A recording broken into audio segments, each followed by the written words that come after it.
Can I ask the panelists to switch on your videos, please?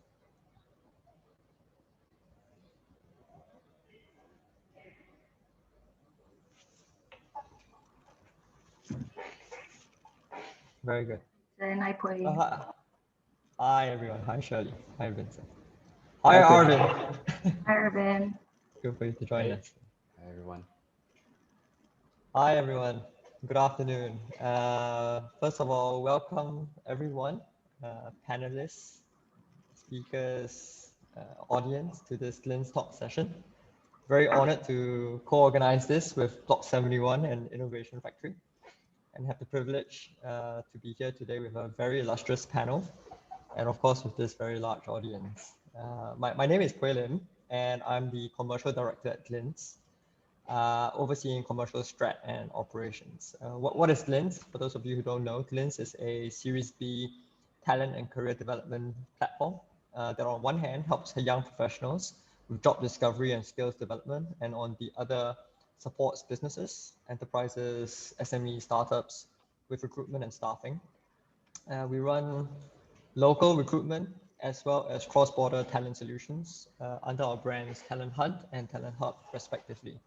So if any of you have any talent needs that require support, please come and talk to us. We will be able to help you.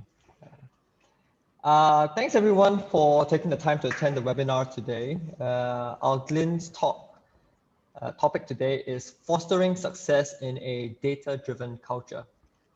Today, it's become a norm, if not hygiene, for business leaders to expect data to be used everywhere and every day in business. While digitization has essentially enabled most of our businesses, companies to generate a high volume of data across all the different functions and different aspects of our businesses. A key hurdle is simply getting the business ready to use that data. This means changes in culture and mindset about appreciating and valuing data, about understanding how to read and utilize and contextualize data, understanding the issues, challenges, and nuances with data, understanding how to handle data securely and appropriately, and of course, understanding how best to use data for decision making, which is what the whole point is. At Glints ourselves, these questions are being addressed every day as we mature in our processes and systems. And I'm sure all our guest speakers today also share similar experiences, which they can talk about today. Today, this webinar is therefore meant to discuss and share knowledge and experience around data-driven culture and decision-making between this panel of speakers, which I'm very privileged to host and moderate, and who all represent very exciting and fast-growing businesses in the tech startup ecosystem in Southeast Asia. We have Hula and Ovo, both fintech companies. Hula in the buy now, pay later space. Ovo, obviously one of the top e-wallets today in Indonesia. We also have Holistics, leading BI software business, joining us today. And they are a B2B business, unlike Hula and Ovo, which are B2C. So they will also be able to share a slightly different perspective. So again, very honored to have this very strong and awesome panel of speakers with us today. Before we get further, I have some introductions to make. Glints is very privileged to co-host today's session with Innovation Factory and Block 71 Indonesia. I'd like to hand it over to my co-organizers to introduce themselves. Can we flick the slides to Innovation Factory and Block 71, please? Yeah.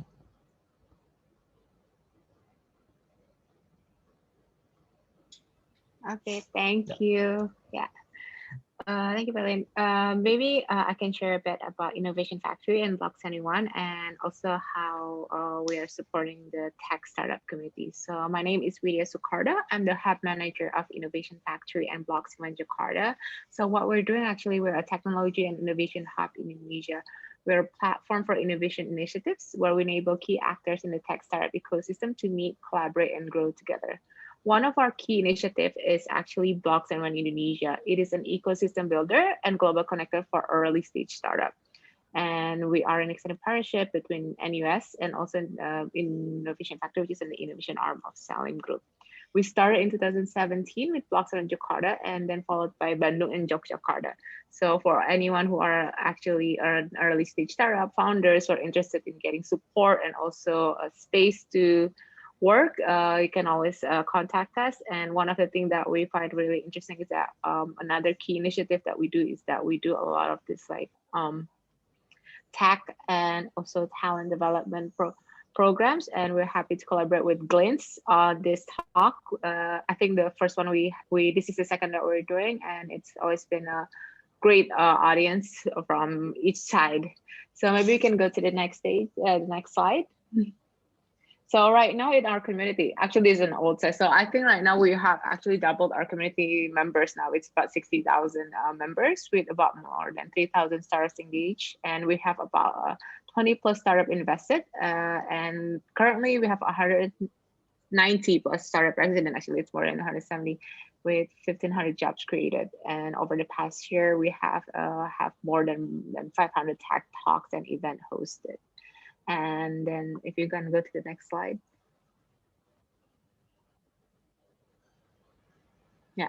So right now we are present in 3 locations, 2 in Jakarta. So we are in Blocks in Jakarta, and also there's Factory at Wisma 46, which is actually one for the growth stage startup. Actually, Glints is part of our community as well in our Factory at Wisma, and we're also present in Bandung and Yogyakarta.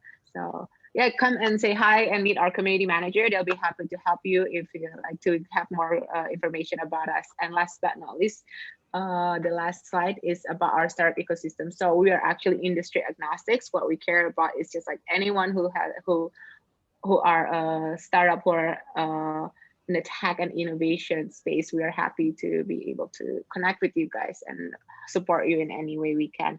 So yeah, I think that is a brief about Innovation Factory and what we do. And yeah, I would wish all the panelists have a great time discussing about this topic, because I think it's one of the key topics that is really, really important for any kind of startups from the early stage, even later on, and tech businesses. So yeah, I'll leave the stage to you again, Colin. Yeah. Thanks a lot, Vidya. Maybe is Geeta on the line? Would Geeta like to introduce herself or no? I think she's that's covered, right? Yeah, I think so. Yeah. Okay, then we'll move on. Thanks a lot, Vidya. Next, I will introduce now our panel of. Sorry, I just got prompted. So first, a quick reminder. This is just some administrative instructions for the audience. If you have any questions, please make sure to drop your questions into the Q&A box, not the chat box. So if you mouse over your Zooms, you should see an option for Q&A that shows up for this webinar. Drop your questions into there, click send, and during the Q&A session towards the end of this webinar, we will answer those questions, as many as we can.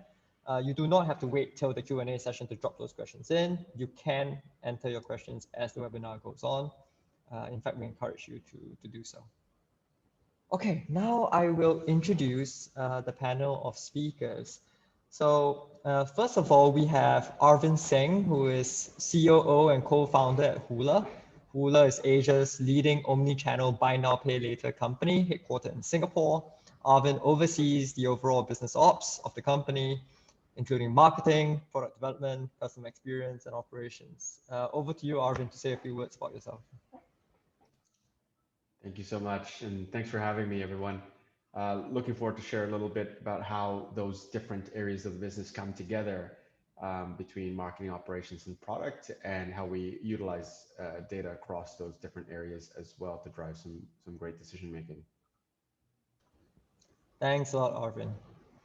Next, we have Shirley Harjono, who is Chief of Staff at OVO, where she makes recommendations to the CEO on key decisions in the business. Shirley is also double hatting as Interim Chief People Officer at OVO, where she ensures the welfare, engagement, and happiness of the OVO family. Shirley, over to you. Thanks, Poi, and thanks everyone for having me today. Also, thank you for the introduction as well. So just wanted to share a bit. Experience has always been consulting, just cutting across the different industries, but I've been really passionate. I'm very lucky to have spent 3.5 years in fintech in Indonesia, witnessing the tremendous growth and all the challenges that we are going to talk about today. So really thankful for the opportunity, Pui. Thank you. Thanks a lot, Shirley. Very good to have you here with us. Finally, we have Vincent Woon, who is CEO at Holistics.io. Holistics is a business intelligence software that makes it easy for companies to access and explore data from their data warehouse. Holistics is helping over 150 data teams worldwide today run their analytics operations and is highly ranked by international publications like Gartner in its line of business. Vincent, over to you. Hi, Weling and everyone. Thanks for taking time to join this call. So yes, we have been speaking with our customers that range from fast-growing startups to technological unicorns. And through the conversations that we have, hundreds and probably even thousands of them that our team has, I'm looking forward to share my experience with everyone and also to get your inputs, and perspective on what you think about data.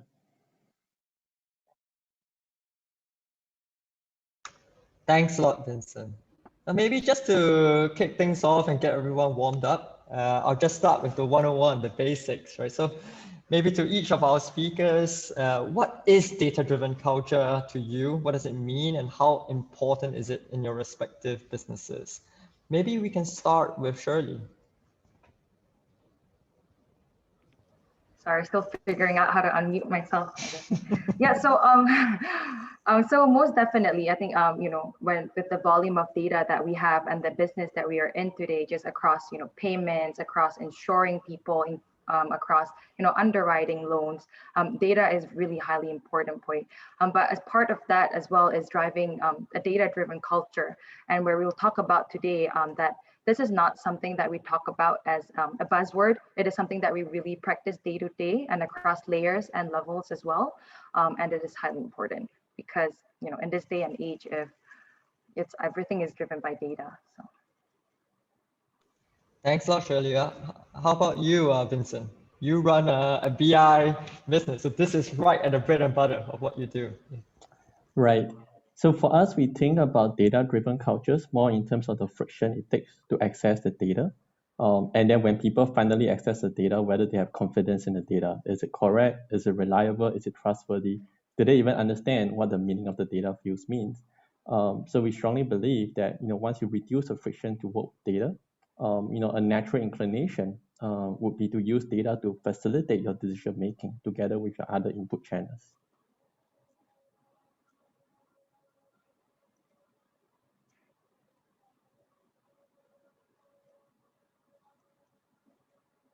Wait, I think you're Sorry, like Shirley, I'm also figuring out how to unmute my Zoom. I apologize. Thanks a lot, Vincent. We will definitely come back to you and ask you more questions about reducing friction. But first, maybe just to hear from Arvin. Yeah, I think that was a really good point around data confidence. And I feel like before we get there as a business, the key step we need to take is around data literacy, and really get that education going internally so that when it comes to decision making, we've got a framework, we've got access, and we've got education on how to make use of that data to drive that decision making. So a lot of what I think about today is around that data literacy piece as we get started in this journey.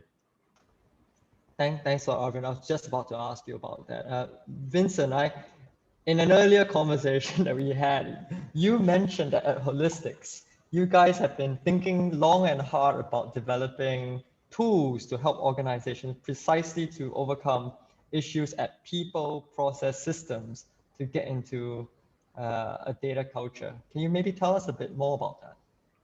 Right. So when we look at so business intelligence is not a new space. It's been around for over 60 years. However, the problems that we see is that there are two distinct groups of people. The first group are the data consumers. They are people who use data to facilitate their day-to-day decision making. And these people tend to have a few issues. They do not know what data is available. Even if the data is available, they may not know what the data means, or they may not have confidence that the data is correct. So end up, whenever they have a data request, the most convenient way is for them to ask for help. So they add in a request.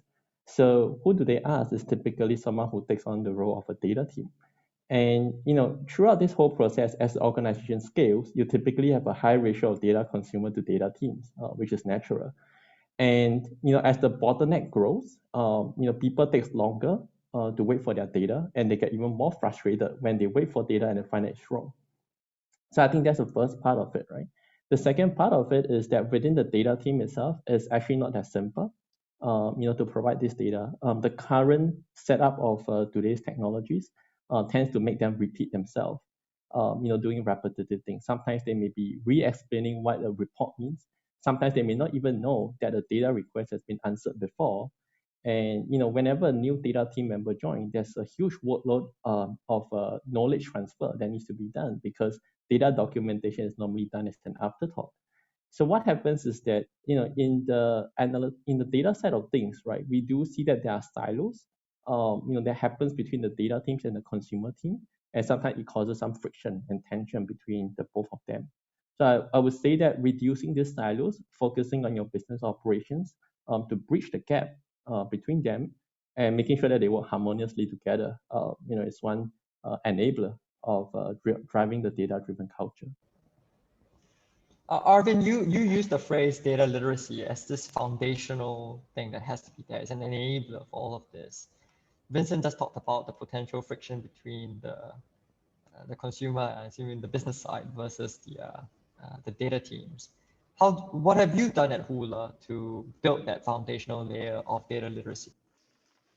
So as we roll out platforms, tools, access to data across the business, the approach that we've taken is to do so in a consultative manner, so that the respective teams aren't getting a login details to a BI platform. They're getting a full-on training regimen, supporting documentation, content that's required, and a guided walkthrough of how to make the most out of that platform. I think because we are kind of in the process of rolling out a solution, it's kind of cool to be in that point right now where we can do so. So it's also using teams within the business to kind of champion this, as well as users, as well as the folks that are going to show other teams the best way to do it. And then we've set some goals as well around it, where call it a 90-10 aspiration, where 90% is essentially self-service over time, and the 10% is consulted when it comes to that data. So yes, we do have a team that will drive some of the best practice and provide consultation, potentially more statistical consultation on how to create the right inferences from the data that we're showing. But for that 90% of self-service, it needs that training and content ready on day one to be able to make the best use of the platform and the data that's being made available. Thanks for sharing that, Arvin. I'm going to come back to you on this idea of how do you interpret and make inferences, and the tension often between correlation versus causality when reading data. But first, Shirley, on your side, OVO, what have you guys done to build the foundations or the fundamentals? I think definitely, I think to Arvin's point and Vincent's point, I think the first building block is really the data architecture, the data system, using the right warehouse. So where we use Tableau, and there's, softwares like Holistics as well. And to Arvin's point as well, the second building block would be data literacy, where you provide training.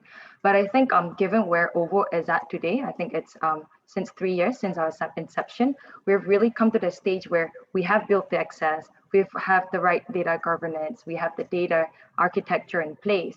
But still today, in 3 years of inception, the adoption is not something that we see is perfect, right? So there are a few more things that we are working on. I think number one is very important in OVO, it's empowerment. So for example, we keep talking about, data driven and whatnot, but when people come into a forum, we actually do not encourage people to actually speak up about their data that they have. And it's always pointed towards the product owner or the business owner, right? So even if people do have access to the data, they're not empowered to actually share their own insights and references. I think number two as well is also making a wide scale change at this, at this scale, a transformation at this scale. You would need to drive this as well from top down. So not bottom-up approach, right? So at OVO, what we have done is to try to implement data-driven culture. We've also implemented this, framework of goal setting, which is OKRs. So everything is measurable. Everything is based on, okay, what is the impact of this initiative? And so it really drives down to not just company-wide goals and just ultimately just cascading down to an individual goal. So that culture is embedded not just from bottom up, but as well from top down. So I think those are the two key things that even at our age, we're still working on. And it's a reiterative process to say, yeah. Thanks a lot for sharing, Shirley. I said I was going to come back to Arvin on the point about reading data and interpreting data. I can share a little bit on Glints. I mean, we often struggle with this when we study, especially activity data of our sales or recruiters trying to perform matches between employers, jobs, and the talent. And we're trying to study activities around how many CVs have been assessed, evaluated, sent out, how many interviews have been set up, and we're trying to see how that correlates with outcomes, which is matches on which are revenue generating activities for us. And it's not always so straightforward to figure out what's simply just a correlation and what's actually a causation. Maybe Arvin, can you share a little bit at Hula? I mean, when you look at data, I think in a previous conversation, you mentioned that it's not just about making sense of the numbers, but sometimes you also have to overlay some art or intuition to it. Tell us a little bit more about that. Yeah, I think we reference it as a decision-making approach that's driven through data and empathy. It's kind of the phraseology that we use to define that. And a simple example, the last couple of weeks, there's a slight drop off on February 12th on transactions, which typically we're seeing a nice, beautiful curve up, and it's a strange day. And I look at that, I'm like, what? And sometimes you get so buried into your business that you kind of miss the picture, the full picture, which the data isn't telling. And I'm looking at what happened. Did something, was there a product issue? And I dropped a note to our data team, and I was like, hey, can you help me make sense of this? And they're like, yeah, it's Chinese New Year Eve. Folks were a little busy that day, reunion dinners, catching up. Right, let's put a little bit of context on top of this as well to understand what was going on. And I think it's really important because sometimes you track a metric on a daily basis or on a weekly basis, and you can really overreact quickly when you see something impacting it.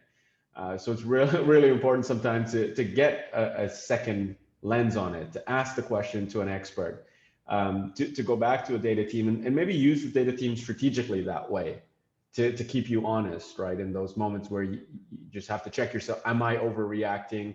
Am I overthinking this? And what could be contributing factors to impacting this metric? And I think having a team that's very much skilled and trained that way to support that type of decision-making, reaction process, or clarify what could be the actual cause or context is really important. We're deeply biased at times, and it's really important to allow for some experts to come in and support that. Again, that's kind of the 10% approach, though. I think it's really important that we get skilled, understand how to make the most of the data, and also try to reflect on what our own biases are when we come into a platform as well. Thanks a lot, Arvin. Shirley, you're over at OVO. I mean, you're running a huge, massive B2C business. You've got loads and loads of end users. Surely this is also something that resonates with you. Any examples to share on your side? Yeah, most definitely. So, as Arvin has pointed out, with data, there are a lot of biases to it. And I think at OVO, how we've tried to adopt this approach of problem solving is really through hypothesis driven. So I think the element of judgment and experience will have to come in. So for example, when we are seeing a product not scaling as we have previously projected it to be, we'll start putting out hypotheses. Okay, is this because this person is actually, if we're selling a gadget insurance product, is this because people are the tendency for people to buy this is when upon the purchase of a phone versus after 2 years of usage. These are how we have built out our problem solving approach. Then we try to find data to fit back into this hypothesis. And I think that way of judgment and experience really then coupled with data will allow you to make much more sound decisions. And obviously this is not just on consumers. Yeah, we do this the same way with people, and we break down the data and we try to understand why people are happy or unhappy. And so I think to your point, experience and intuition is still highly, highly important, if not more in this world. Yeah. Thanks a lot, Shirley. And then maybe the same question to Vincent, who runs a B2B business, and above that, a B2B business that's BI software that's putting the data and the numbers in front of someone. How do you reconcile that with the need for intuition and empathy and a bit of an art to this? Right. So from my perspective, I don't see that these two mental models are mutually exclusive. The data actually provides some form of evidence on certain inclination, right? And it's an input point on the consequence of your decision or as an assumption and the premise for your decision. The intuition provides the context of the data. So right now, one of the challenge that most companies face is that they get the data, but typically they lack the context.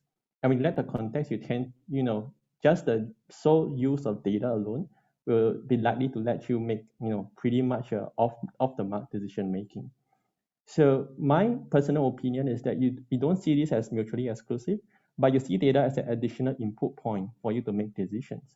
So for example, when making decisions, leaders may tend to rely on a few input channels that has, for example, they talk to the customer interviews, they look at their customer conversations, they talk to their team, the sales team members, the HR team members, who they interact with on a day-to-day basis. And these business teams have actually interacted with the market. So they already assimilated some kind of insights. A leader will actually take those inputs in. Now, if you look at data itself, right, it is basically a complementary channel on that. Then the next challenge is about how, if you look at how leaders actually reduce the friction to engage, your sales team, your HR team, your customers by making it easy for them to give feedback. How are you doing that in the same case for your data from your product perspective so that you can have a more well-rounded decision? To support whatever decisions that you like to make, or to make a point that you are making this decision on a certain set of assumptions, right? Input number one from the market, from your own internal team, and input number three from data.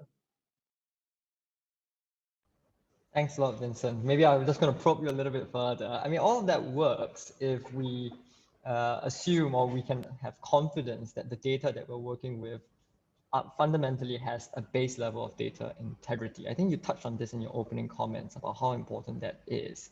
Yet, I believe I wouldn't be stretching myself too far to say that we operate in a part of the world where maybe data integrity isn't always as good or as clean as we would like it to be. And it is often a base level challenge. Maybe starting with Vincent, I mean, what's your view of that? I mean, given that you're selling the software that essentially is making sense of data for businesses.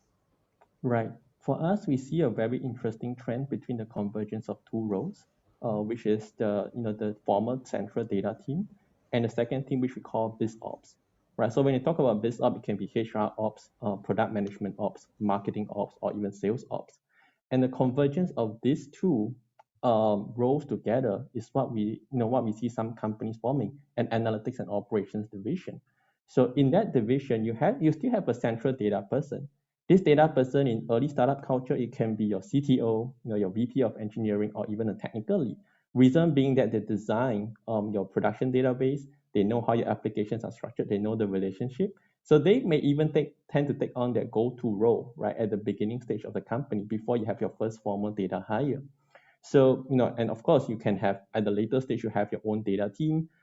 They are well versed, with working with database, getting data out, from a technical infrastructure. So I think that's the first role, right, where they talk about organizing the data, structuring the data, building up the relationship, maintaining that knowledge repository. So whenever someone make a request, it's their job to figure out the formula, to translate it into real-time data access for the data consumers. However, the second part is actually a lot more important to this point, which is BizOps, right? Because the BizOps owners are typically the managers who use the data to make decisions. And a lot of times we see that most companies, the drivers are from BizOps because they use data in their day-to-day decisions. They need to access the data.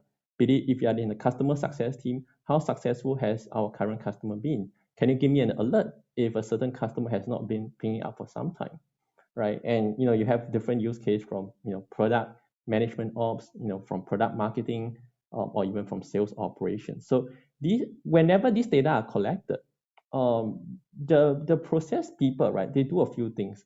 Number one, they control the service delivery, right? Whenever there's a request, what's the effective way to deliver what they want to the user? And they do the documentation. They know the flow of data. They know whenever a context of data is missing. And when the data is weird, they know instantly, right? Because they are the business data owner. So having these two teams work hand in hand together. So when management asks a decision, they have kind of like a supporting infrastructure, like a peer for each other to say, okay, so this is a response. When a technical person finds that the data is weird, he can consult with the BizOps person. And when the BizOps person finds that a certain data is outdated or doesn't look right, he can actually highlight it to the team. So having this analytics and operations squad does help in a number of our customers to actually to streamline this data availability integrity issues. And together, the final point is that they can look into some automated processing workflow. So for example, when the data flow comes in, do you use third-party tools to automatically process and populate the data, maybe say to Google Sheets, Google Form? Zapier does that pretty well. Or do you want to do some backend data preparation, data engineering processing to make sure that you remove, for example, all the trial applicants with the email say test@test.com, for example, right? You want to remove those dirty data. So these two hand in hand, it does go in some way to help address the reliability and the trustworthiness of the data. Thanks so much for sharing, Vincent. I'm happy to say that at Glints, we precisely have that dual structure set up today, but maybe not operating at that level that you're describing. Surely, OVO is a relatively big organization. You're handling voluminous amounts of data. Do you have that structure? Does that work for you, or do you have something else? I think most definitely. In fact, I must say that is a future to be state that we would like to move towards. I think that collaboration between BI and the business team is something that is really, really highly relevant. So I think the one point is the fact that, sometimes in BI, they may not have the context of the definitions that the management team has. For example, your definitions of your TPV, your definitions of a certain spend. What do you take out of that equation? What do you add to that equation? So I think it's still today at where we are still a very reiterative process. We're still working towards that point. But I do find that I think the empowerment of the BI team needs to come in as well, right? Because there is a tendency where the BI team can be technical and they may not be as vocal as the business people. So they should be able to drive that insights as well. So there's definitely something that we're still looking at OVO even today. Thanks a lot, Shirley. Arvin, what about over there at Hula? Where are you guys on that journey? Yeah, we have established the business operations team. I think one slight nuance for us as we go market to market and establish a local country team in each new market that we operate in. It's really important that that business operations team actually brings that all together, and they help provide that training and best practice to the country teams in each market that we have as well, so that accessing and making use of that data is very much seamless.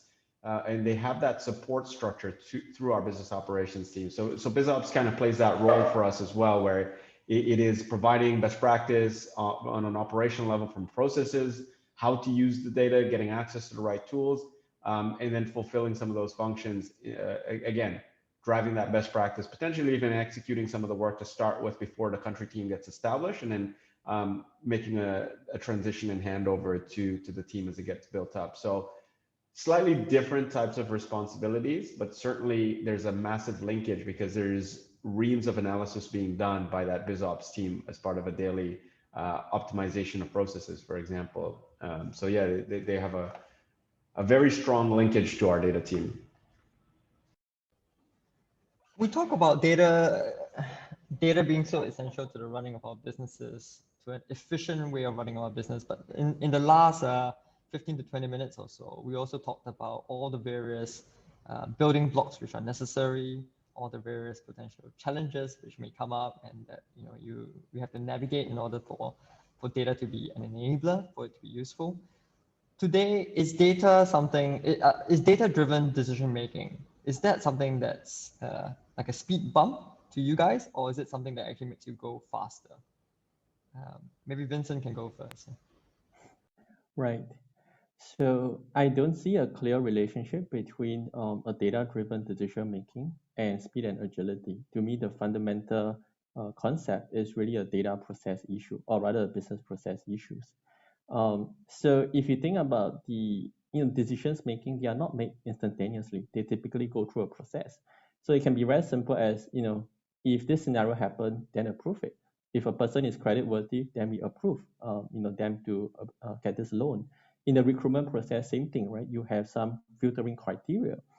And let's say, for example, you have two choices, right? The first is that, you go through an interview, you qualify the candidates after they, during the first interview, document down your interactions. The second way, right, is that you make them answer some free text questions and maybe also include their last round salary. And then you can have a first level filtering criteria on the way that they respond, to the job applicants, whether the salary fits your intended budget. And then you can actually do that as part of your process. So they actually goes hand in hand together. I think it's more towards the process that matters as compared to whether the agility the data as a speed bump. I mean, of course, in cases where your data infrastructure is not yet set up, then indeed you may want to consider that will be the scenario where data will be a speed bump over there. So your basics have to be there for it to be more of a tool, an enabler, an accelerator, and then also process design to go hand in hand with that. That's what you're saying, essentially. Right. Arvin, what's your view from Hula?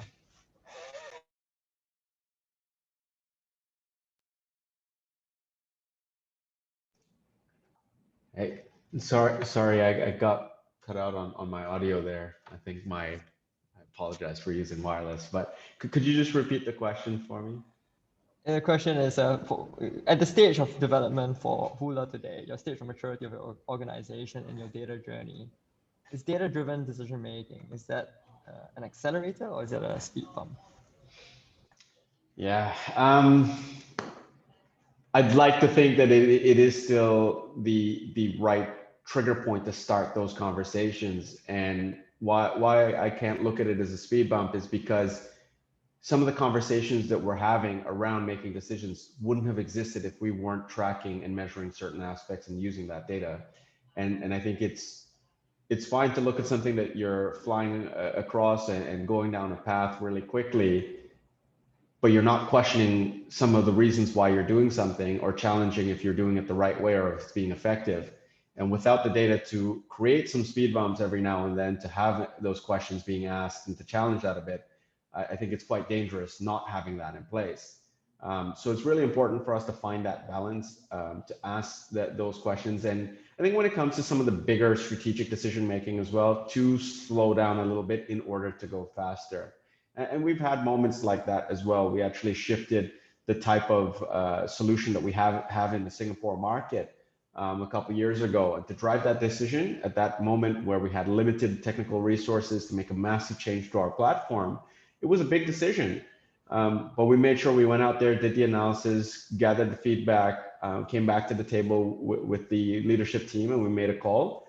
And looking back now, could we have made that decision faster? Yes, but we did the right thing because it was so impactful to the business. We had to delay certain other deliveries and features that were really quite urgent at that time as well in order to make that change. But it was, in hindsight, a really strong decision to be made.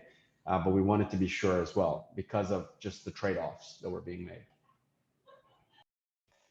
Thanks a lot for sharing that, Arvin. Shirley, what about your side? What do you see this as, accelerator or speed bump? or Yeah, necessary speed bump, as Arvin I says? think it's a necessary speed bump, especially when you're launching products at this scale in this very competitive market. Sometimes, you tend to want to launch products faster, and then you overlook the certain facets of validation that is required. For example, customer research in your product roadmap. So typically, once you start launching and not seeing the results that you want, then you will start taking 2 steps back. So it's like taking 1 step out, but then taking 2 steps back afterwards. And I think it's not just time that's implicated here, it's also cost and the opportunity cost that comes with it. And I really do believe then that it is a necessary speed bump, not just across investing across the products, but as well as any products that we want to launch. So it is very critical. Thanks a lot, Shirley. The next thing I wanted to touch on is, and I just saw someone's popped this into the chat page. Again, a quick reminder to all the audience: questions, you should pop them into the Q&A so we don't lose track of them. But the one that's just popped up in the chat is actually quite timely. It is something that we wanted to cover in today's conversation, which is around compliance. So we know that GDPR's been done in Europe. We know it has already started to influence the way regulators are thinking about data and how it's being handled in this part of the world. Over here, there's PDPA to varying degrees in the different jurisdictions. What are the implications for your respective businesses in trying to basically implement data-driven culture, data-driven decision-making, while at the same time needing to respect and toe the line where compliance is concerned? Maybe Arvin, you want to go first? Thanks. Yeah. So I think from an internal consumption standpoint, it's always being respectful to your customer information, and especially when it comes to PII, the personal identifiable information on customers, and it's ensuring that there's this level of trust. We look at payments, right? We intersect at that point of payments in retail and commerce as a business, so we certainly have access to quite sensitive information.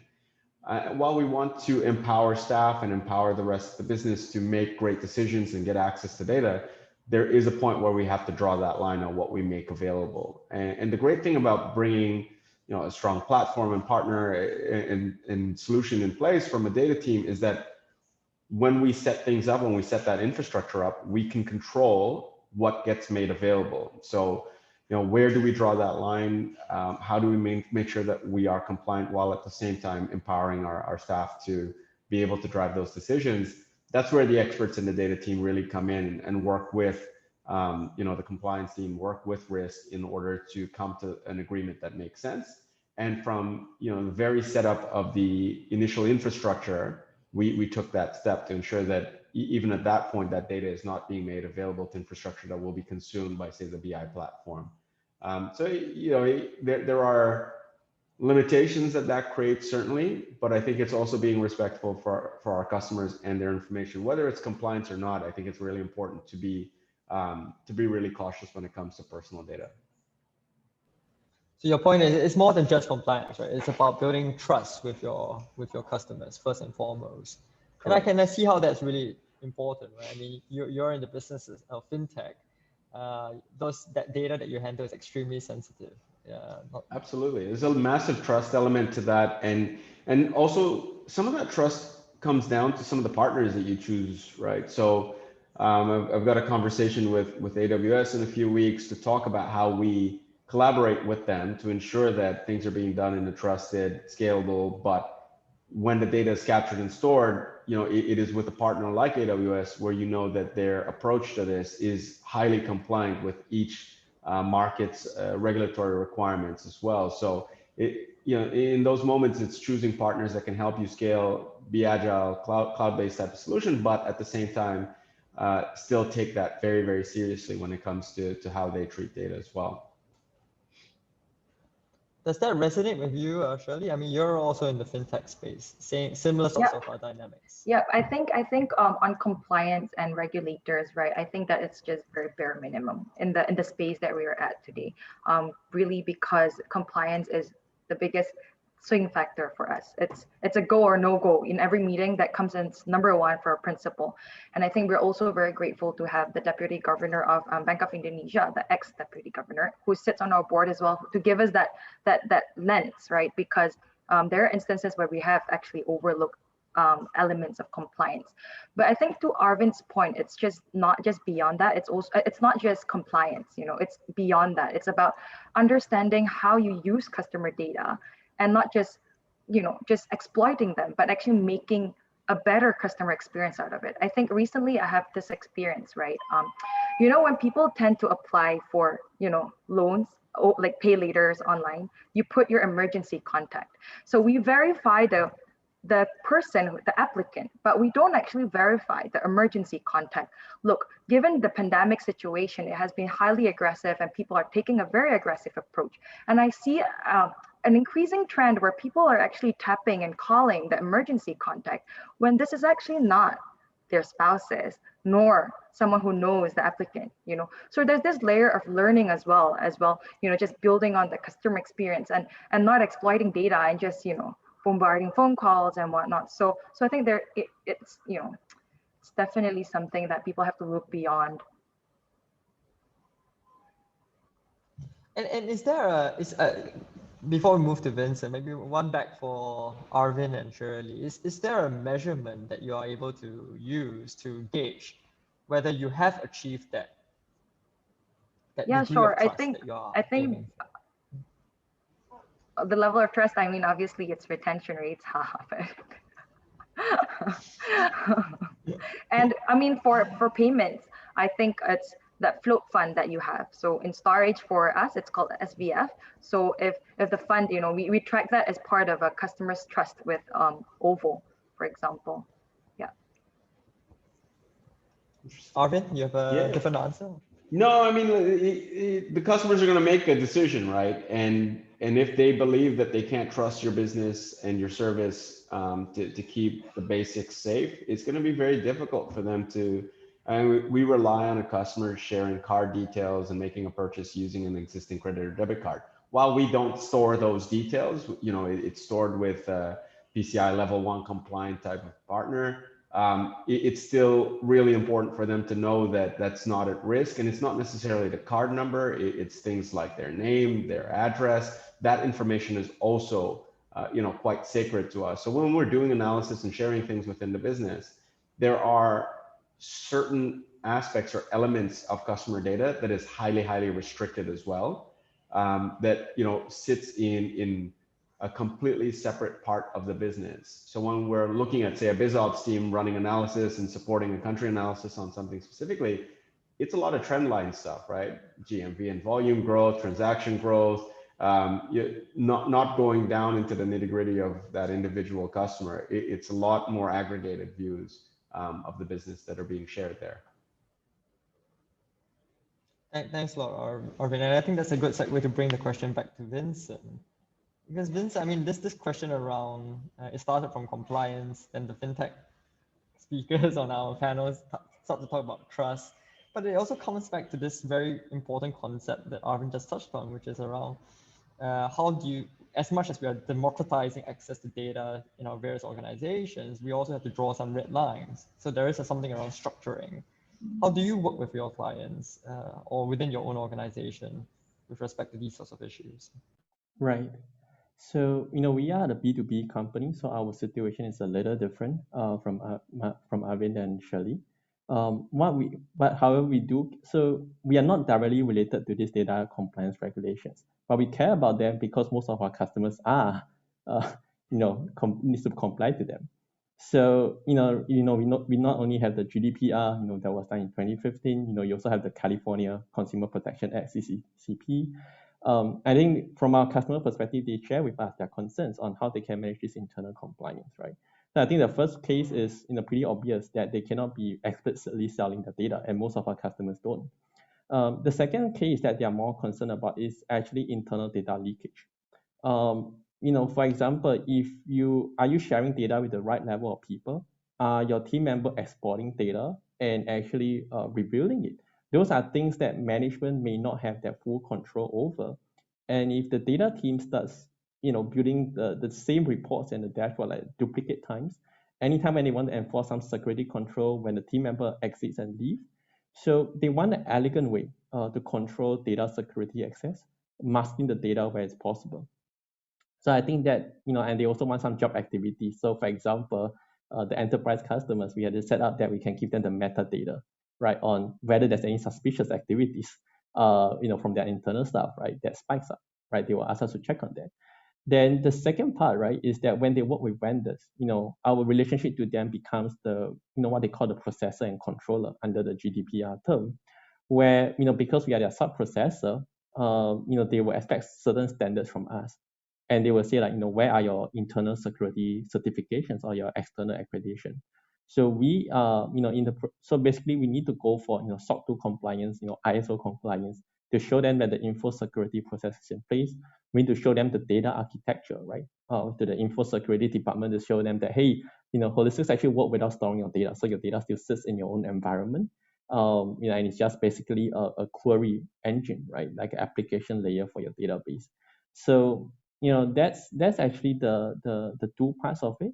And internally, from our team members' conduct perspective, I think we have to do a more stringent, processes, right?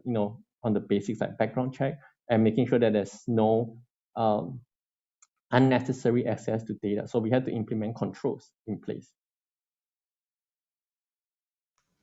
Thanks a lot, Vincent. Can I just ask you one more question with regards to this? Because, just as much as there's this idea of data democratization, and then as we just talked about, there's also this idea that there's also more sensitivity, compliance or customer trust wise around what data ends up in what hands. And your business is providing tools to businesses to be able to process and analyze their data in a better way. And you just touched on how you're quite sensitive to how you set things up so that you touch certain things, but you don't touch other things. What would your advice be to, I'm asking this question, but maybe I can explain that first. Coming from Glints, right? Glints also helps many companies with offshoring talent. So we are essentially putting third-party talent in the service of employers or businesses. And a lot of the talent that we're supplying actually are people who are working directly with code or data. So software engineers, BI analysts, data scientists, and the like. So from your side, right, what's your perspective or your advice with regards to businesses on how to think about outsourcing, offshoring, or putting things outside the company when it comes to not just people, but processes and tools? What goes outside, what stays inside? How do businesses think about that? I'm not too sure I'm fully, have the right response to this question. I think one of the things is that some businesses, they will try to reduce the sending of spreadsheets, because spreadsheets are the most common cause of data leakage if any scenario would happen, right? You don't really control, you can't really say that the employee can't download the spreadsheet, but if they do, you also expose some kind of a risk. So even though it's an individual misbehavior, the whole organization is penalized for that. So I think we do have some customers who say that, hey, are there alternatives to letting them see the data on the online perspective, letting them do the aggregation, so that they don't reduce the need, right, for data to be downloaded and resent out. So data still sits at their source, still sits in the environment, and only on a per needed basis, then they will actually allow those. So I think I can only answer it. It's not the best answer I can give, but that's where I come in from here.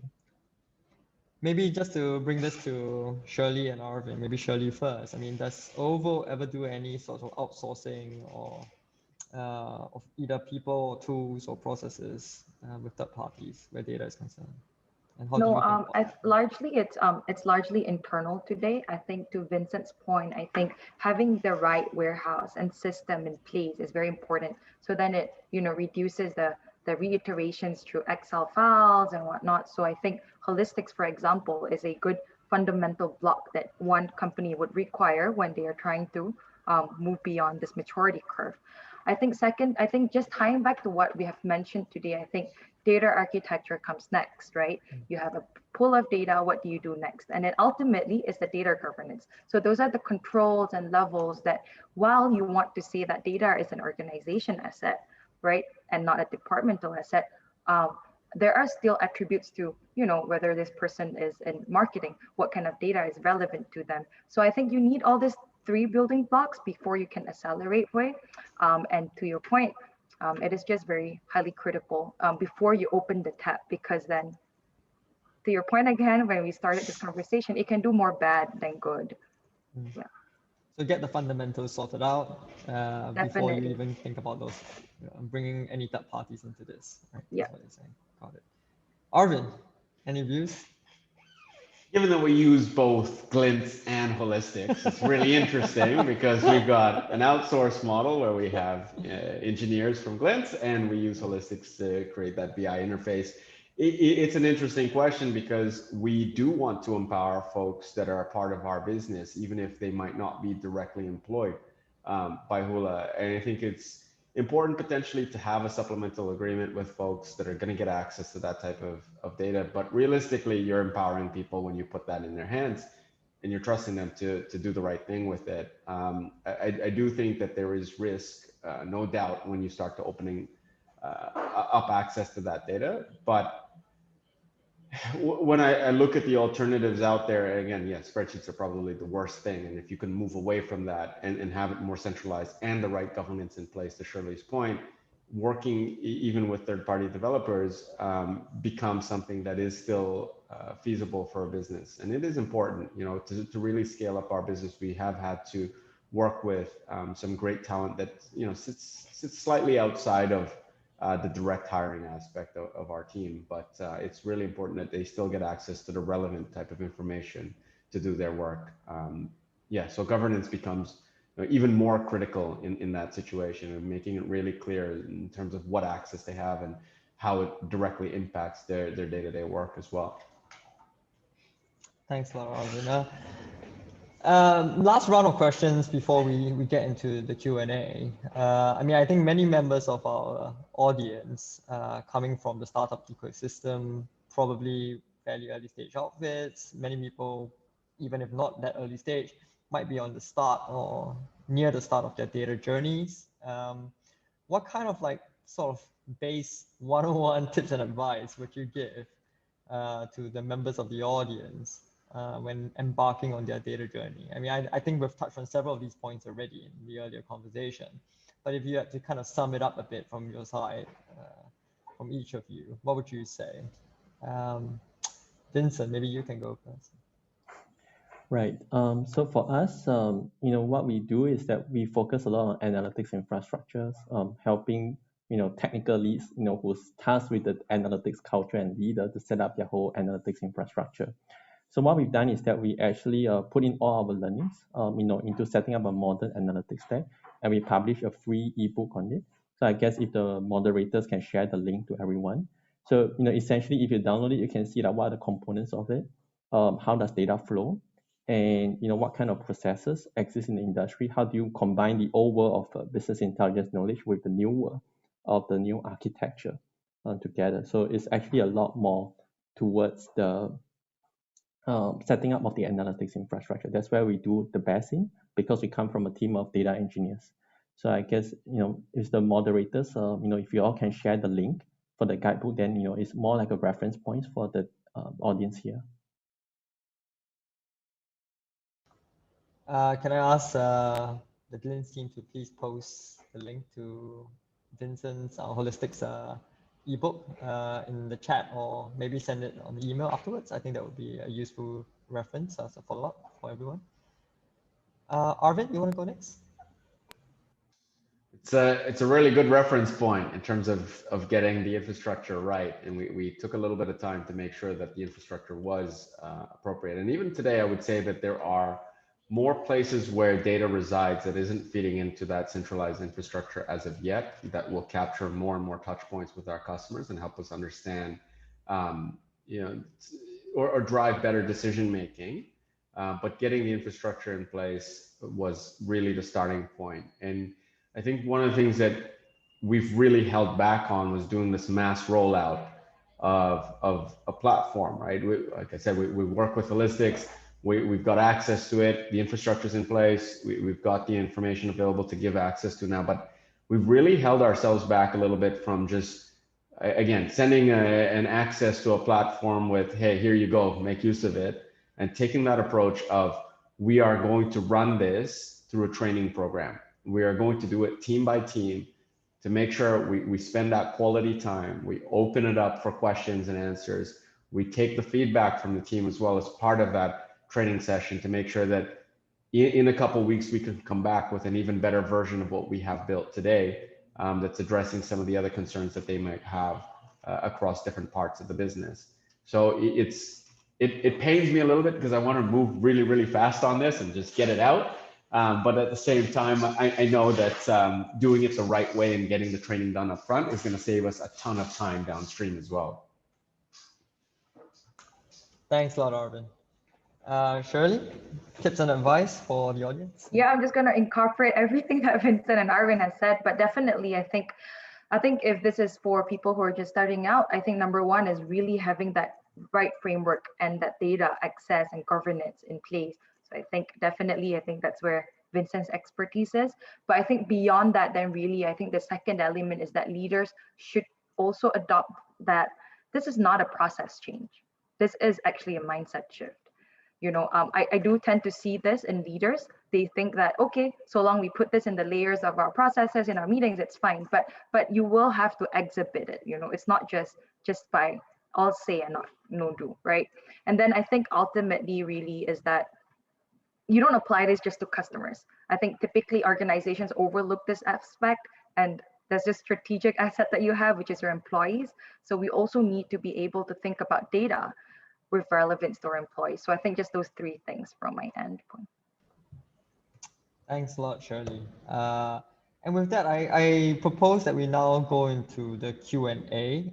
Can I just check that the panelists can all see the Q&A questions on your side? I see a couple of nods. Arvin also, okay, cool.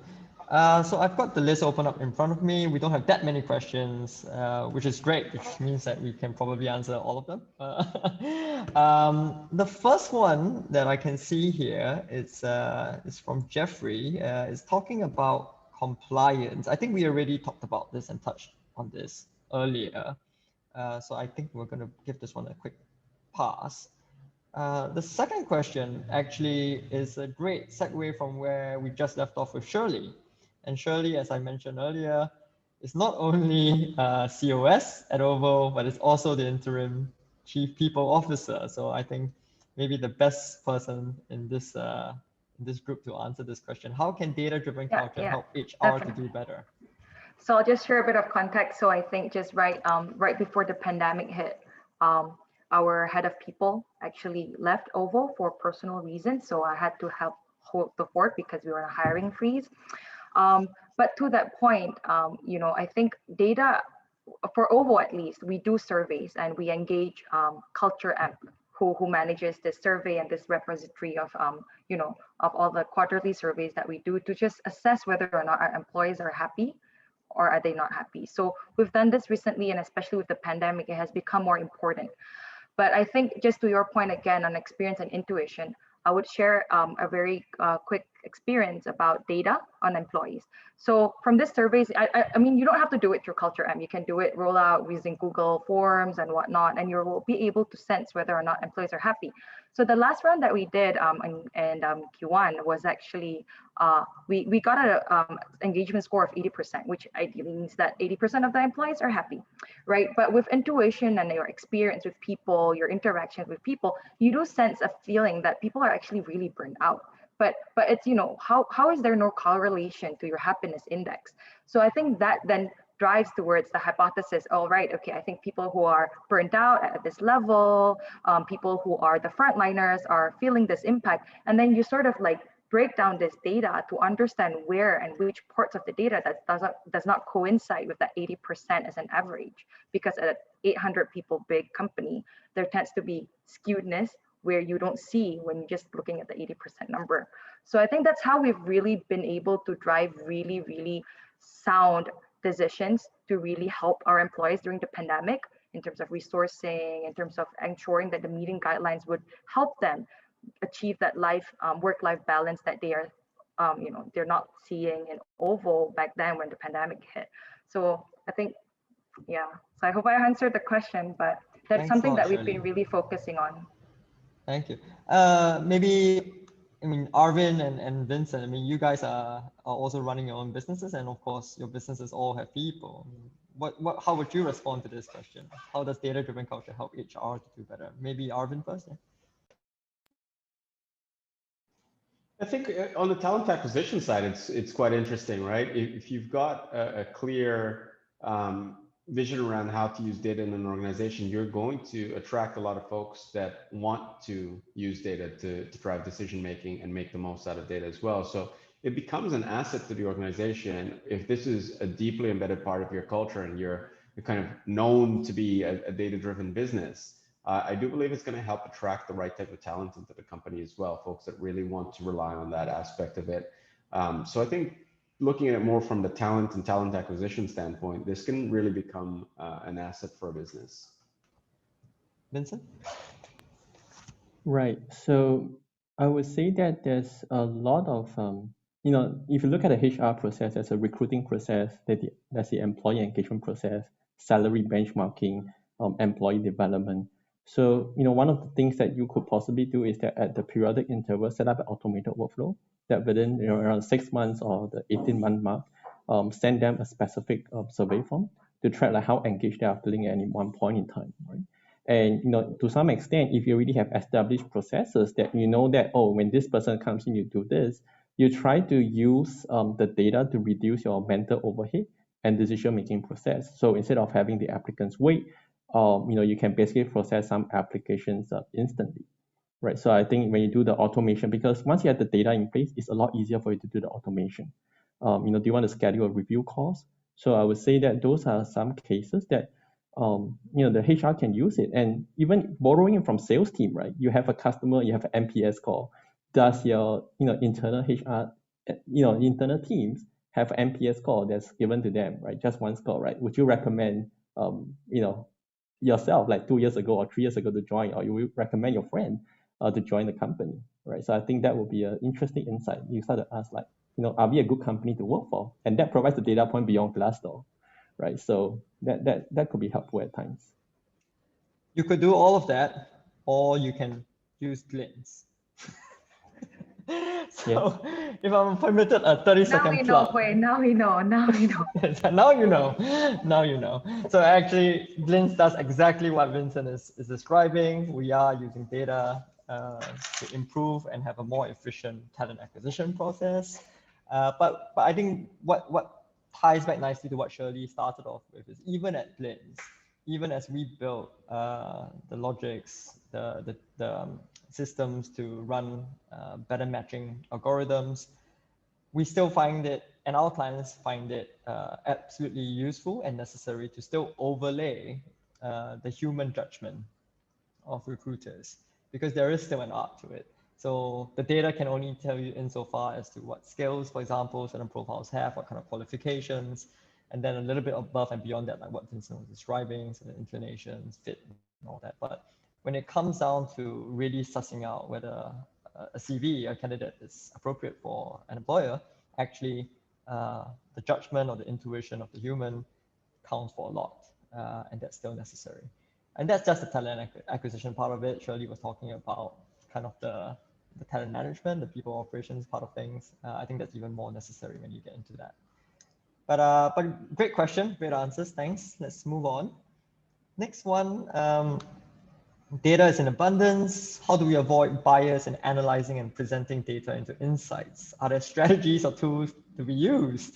Great question. We touched on it a little bit earlier. Maybe we start with Vincent.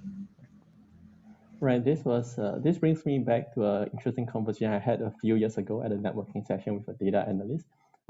Normally when I meet a data analyst, I ask them this question, right? What is your advice to yourself when you're just starting out? Or what's your advice to a new junior staff? Starting out the data analyst path. And I get a very interesting response. And this was his response, that whenever someone asks him a data request, he will ask, so what are you trying to prove with the data? What outcome would you want? And whatever that you want, I will find the data to help you support your proposition. And I think that kind of biasness is, I think it's hard to prevent or to mitigate. I think what you can do is a system of culture, right? Where you try to look at data like as one input point, look into the different biasness, and finally check whether your boss is open-minded enough, right? If you look at the principles book from Ray Dalio, for example, be radically open-minded. But not everybody is radically open-minded. I thought I was until I read that book, and a few experiences later, that was a humbling experience. So I think really understanding the biasness and being very gentle, right? To bring across certain points. So I think that's where the communication skills come in. I used to talk to, I had a conversation with a veteran BI lead, right? He's 20 years in the industry, working for a lot of US tech unicorns. And he says that he trains his analysts to think like a consultant, right? And then when you think about a consultant basically through the use of questioning, they can reveal certain flaws. And based on the response of the of the audience, right? Whether that person is receptive towards it, you can then make your adjustments, right? Whether you want to push this forward or whether you want to continue this another time. Wow, that's super insightful. I gotta say, that's Yeah. Shirley, do you want to pick up from that one? I think you talked about mindset Yeah. shifts, so I think it ties in quite nicely. So I think, as well as I've mentioned, like that mindset of, to Vincent's point, and consultants, and approaching things with a hypothesis-driven approach, right? You lead to a confirmation bias. It's like, I think it's this, I better make sure my hypothesis is validated.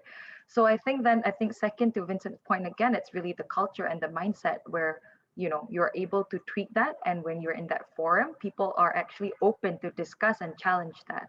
But even then, I think for organizations, especially in the tech industry, you would need an element of, a free space, say 90 to 10% or 10% of your resources that are working on areas that may have not been, it may be a white space. It has not been, it's the first time that people are stepping into it and whatnot, and there may be no data to validate it. And then you use proxies to do so. So I think, again, that's just part of the culture and the mindset of the team members to really look at things from different angles. Because if someone else is, pushing all these hypotheses, it's typically the person that wants to execute this to the last mile. So they're going to find the data to push that. Arvin? super interesting. I've started to lead some of the conversations with my team with, this is my bias. So it's a really interesting practice, and it came up today in conversation, but the most recent example was, we were talking about a candidate in the product management team, and I said to our product lead, I'd like you to look at the CV, but here is my bias. And it was a really weird reaction from him. He's like, that's interesting to call that out up front. I'm like, yes, because this is your decision to drive, but I know that if I'm giving you a CV and I'm asking you to take a review, you might come to the conclusion that I want this person regardless of what you think about them. I'm going to bring them on board. But I wanted to kill that idea quickly and say, I know that I am biased towards this candidate, but here are the reasons why, but I want you to do the assessment and make the decision. And that means that despite whatever power imbalance or whatever you want to call that in the business, I still trust the decision to be led by the person who does not have the bias in it, right? So it's a small, strange quirk at the moment, but I think if we can do that a little bit more across the business and call out our biases up front, we'll get a bit better trust in the decision makers as well. When it comes to the analysis of the data that we're using. And it's even before we get to data, right? It's an assessment process that is highly qualitative in nature in terms of what we were about to do with the interview process. But at least we were able to call that out early.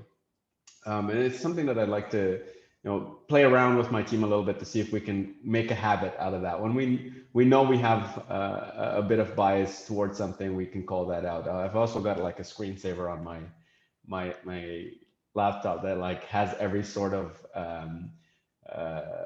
bias or mindset bias that can be that can be impacting us on a day-to-day basis. So I am reminded of it on a constant basis. Can I just play devil's advocate that very quickly, right? I mean, Yeah. when is it bias versus when is it experience, intuition? Oh, this is a good question. I think Shirley talked about some language earlier when we were chatting about, I feel like, or I think that, rather than when I experienced this in the past, or I previously went through this process and this is what happened, right? There is a departure or difference in language there. And I catch myself sometimes saying, well, you know what, I think that this might be a better way forward. And it is dangerous. It's definitely dangerous when that happens, because a lot of the times, and again, product is probably my best example, I'm not really the user.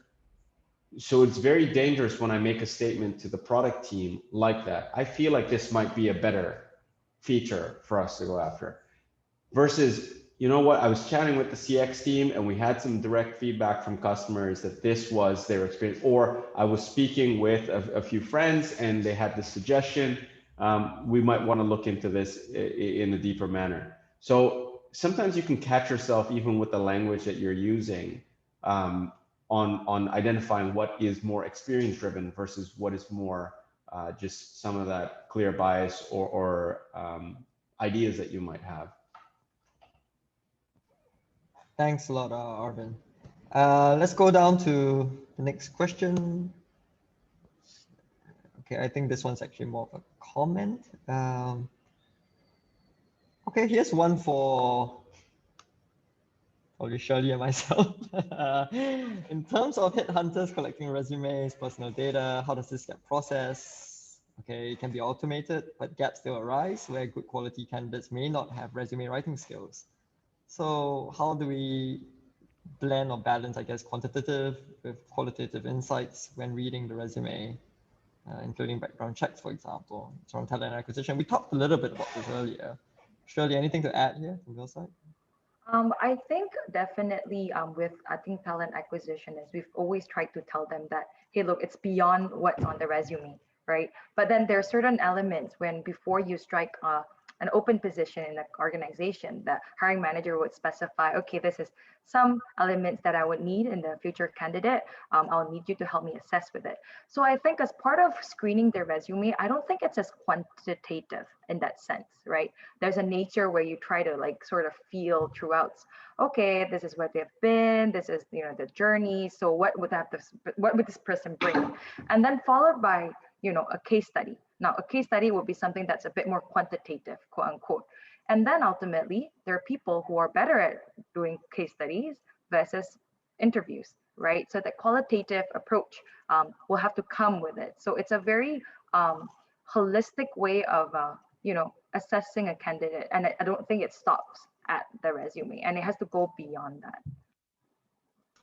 I'm with you there. I said earlier, I think even as Glints works on better matching logics or algorithms, we know it's not sufficient. We know that it has to be blended with human judgment. That's actually how today we are achieving the kind of match efficiencies that we are achieving, which is actually above industry standard.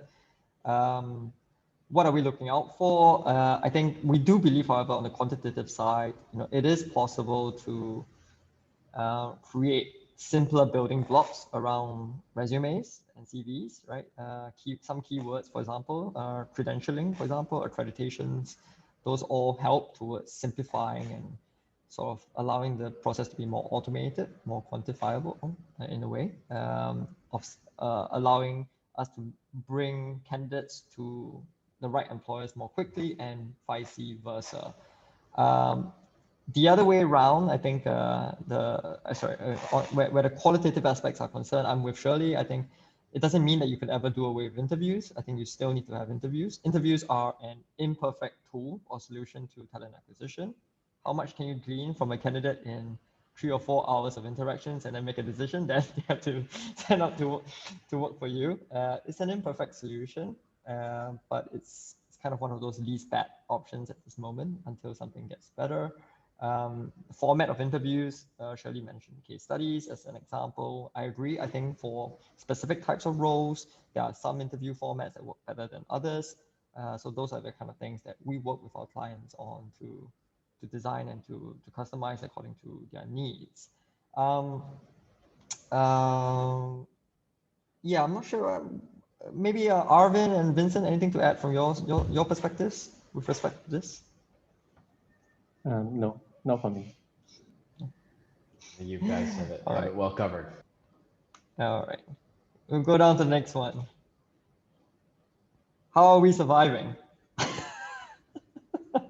Barely. Maybe a quick, yeah, barely. I love the question. I think that's one of the best questions we've received today. It's a very considerate question. Thanks for asking.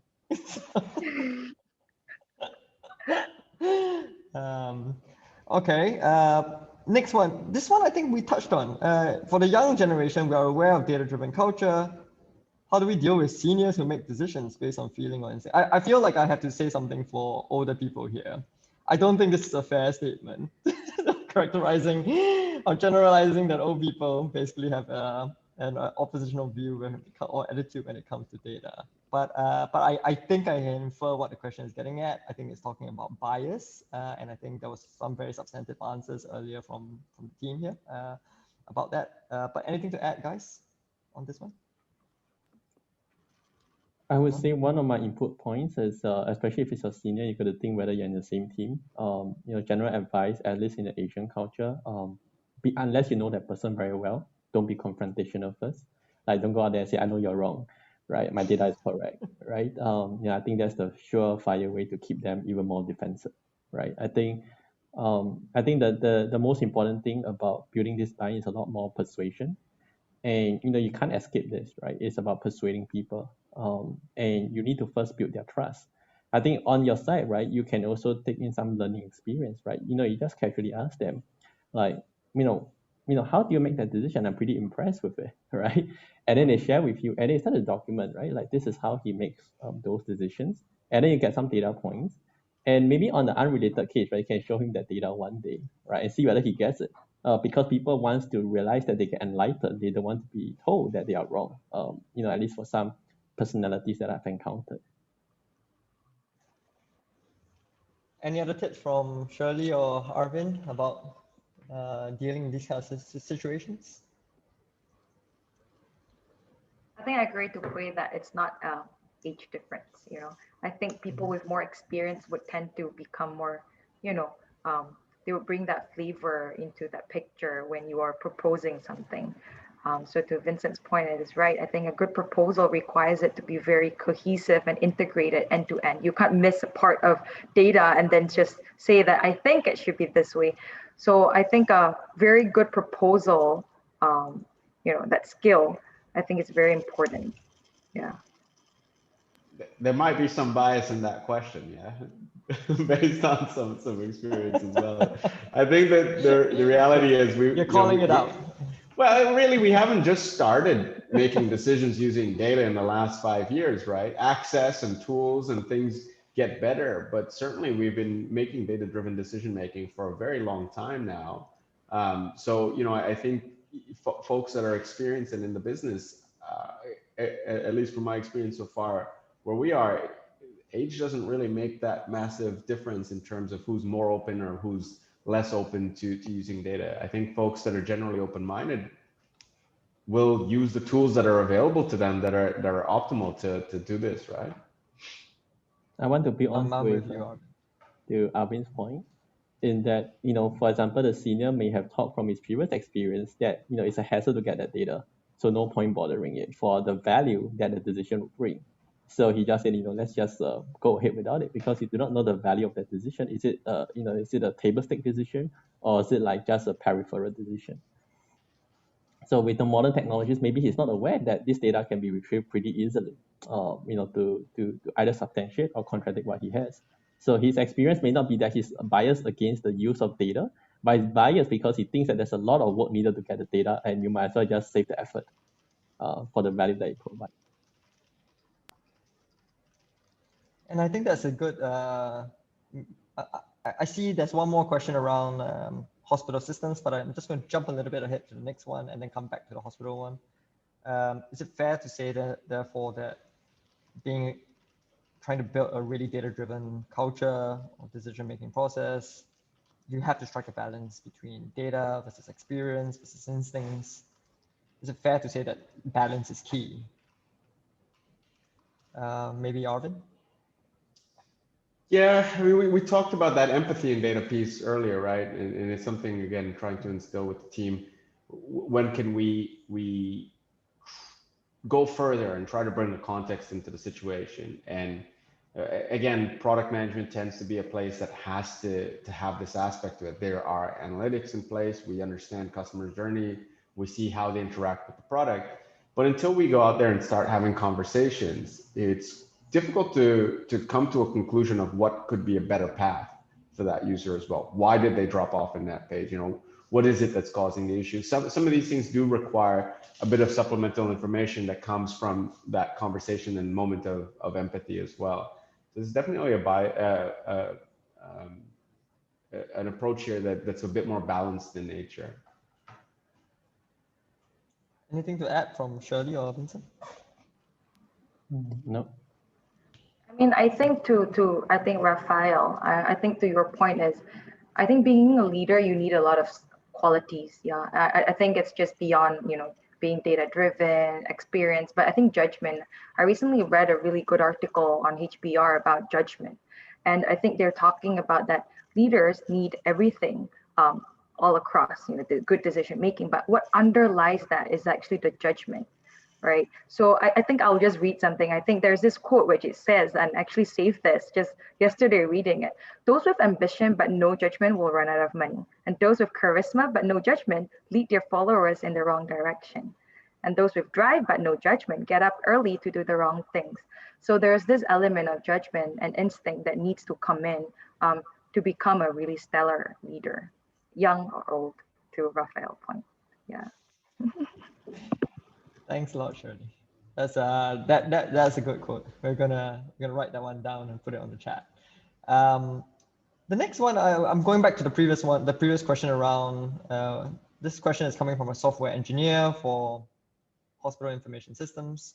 Clients are hospitals. The clients don't really know how to use the data on HIS or what they can do with analytics. What can we suggest to the hospitals on what to do with this? I think, Vincent, you're probably the best person to answer this one. Yeah, I mean, it's kind of a coincidence that I had a similar experience. Because at Holistics, during the trial period, it's important that our customers know how to get value out of their analytics system.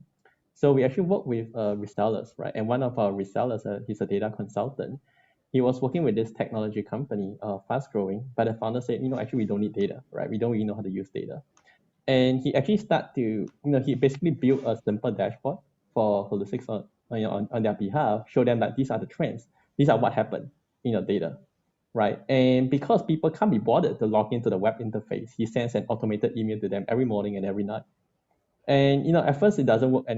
The first couple of days it doesn't work, but on the third day they notice something interesting. Hey, you know what? Why does this data drop? And then they start to ask a question like, hey, you know, why does this data drop?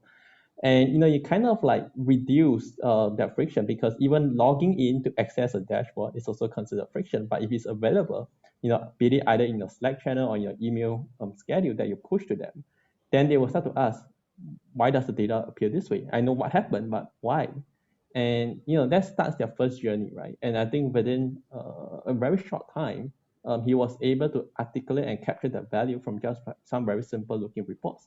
Because instead of giving people a blank page, oh, what can I do with analytics? I'm not done with analytics all my life. Oh, you mean this is a dashboard and, you know, I can get this data, right? And what are some possibilities that can come from it? So one step leads to the other, bring them to the first immediate achievable step, right? Whichever platform it is. I mean, or whichever setup that you have, serve it to them like a dish. Yeah. So that worked for us. Thanks a lot, Vincent. Anything to add from Arvin or Shirley? No. Okay. We're coming to the end of this webinar, so I'm going to wrap things up now. Before I close it off, maybe just to invite each of the speakers to give your closing remarks, any parting comment that you want to leave with the audience. Maybe we can start with Shirley. Yeah, so are we wrapping this up? Yeah. Yeah, okay. So Yeah, I we're think wrapping up. really thank you, Poi. And I just spoke to my team at OVO and they're listening in that this is a really, really insightful discussion, together with yourself, Arvin and Vincent.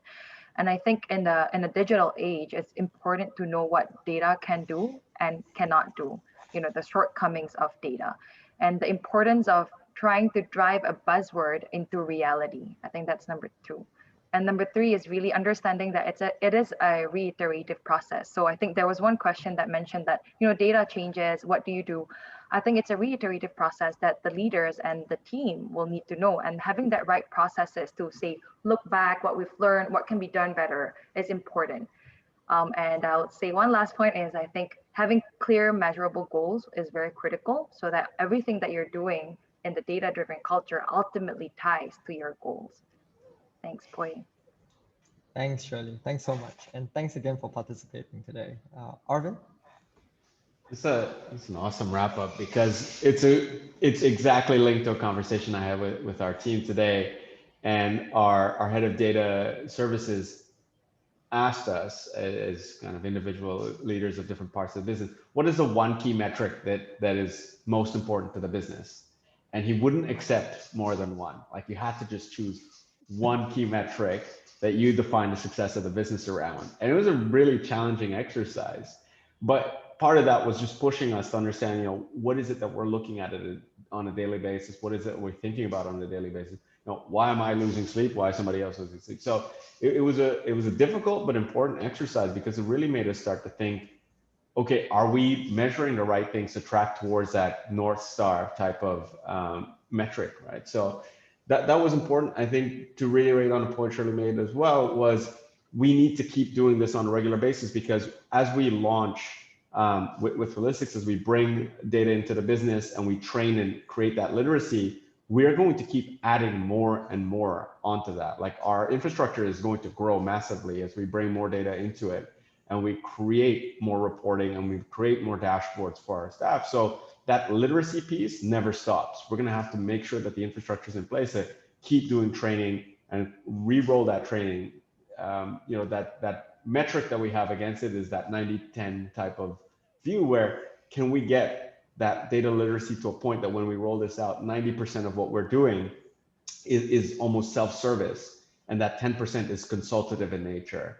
That allows us to keep a lean data team while at the same time ensuring everybody has what they need across the business as well. Thanks a lot, Arvin. Thanks also again for participating in today's webinar. Vincent, aside? Right. So I would say that it's pretty easy for companies and people to get overwhelmed. Like we are not doing data right. We are not as data driven as we should be. We are not using data in our decision making. I would just say be a bit more gentle on yourself and also on the organization. Certain things are hard, and data is hard because it's not a functional role. It's something that across the business everybody uses it. People have different expectations of it, and it's kind of like the lifeblood, right, of the entire organization. So I'll say that's the first thing. The second point is that one of the common issues we see in customers or even companies starting on the analytics is that they focus on the outcome as the metric, right? We have this revenue, we need to achieve these users, what do we do? However, if that makes sense if you're at a more mature stage, right? I believe you are at some product market fit, you can scale and you get the outcome. You put in this input, you can get the output in terms of unit economics. But if you are just starting out, it's very easy to think that you get overwhelmed, right? I need to do what the experts are doing. It's actually not, right? You can think about things from simple basis. You may not even need a system in some case, right? But think about a few important things, right? Think about inputs metric, right? The inputs that will impact your output, right? So it took me some time to realize that because for us, it was always like revenue, right? And after some time, you realize that it's quite meaningless, to kind of achieve that revenue goal because it's not something you can control. But what you can control as a metrics is actually your input. So I think that's number one. Number two, if I were to choose between process and data, right, I would say choose process first. Once your process is streamlined, your data will be a outcome of the process, right? And in some cases, the ideal world is that the data will help you drive predictive sales, predictive revenue and stuff. If you look at Amazon or the giants, right, they can make recommendations based on a huge volume of data. But for a large number of companies, I would say, the data set that they have either lacks the context or lacks the preparations, and those really builds on how you build organization processes around it, documentation. What do these data means? How do these data flows? And documentation is a thankless job. People normally just chuck in the back end, as if they can avoid it, because it's not something you get rewarded for or incentivized for. But nevertheless, it's important that leaders look at your operations, figure out the data that comes with it. How do you detect whether this system has something wrong? So think about it like a process, right? A factory. You got to go through a certain process before the outside outcome comes of it. Because you need data reliable around the clock, your process needs to be there to support it. That's a fantastic way to wrap up today's session. Thanks a lot, Vincent, with some golden tips and advice to our members of the audience. Thanks again to all our speakers for today. Thanks for all your insights, your experience. Thanks for your energy and enthusiasm. Really appreciate it. I really felt a really good dynamic in the discussion today. Really hope we can do this again at some point. If the audience permits, I'm going to make a 30-second plug for the next Glints Talk event. We're calling it Hiring Redefined. It's a bit like speed dating, but for talent acquisition. It goes on from 15th to 19th of March, where we're going to put like blind profiles, CVs in front of the participants based on what you guys, what kind of businesses you're running, what kind of roles you're looking for, and we're going to try to match you really quickly with potential candidates, all in real time. If you're interested to participate in this, please sign up. I think my team will drop the sign up details via email on the chats and the usual channels. Yeah, that's it. 15th to 19th of March. If you want to know more, please click through. Finally, big thanks to the audience for participating. I hope you guys found this useful. I hope you guys found this insightful. I hope you guys found this interesting and fun. Right? Thanks a lot, guys. Thank you. Thanks, guys. Thank you, everyone. See you. Bye. Bye.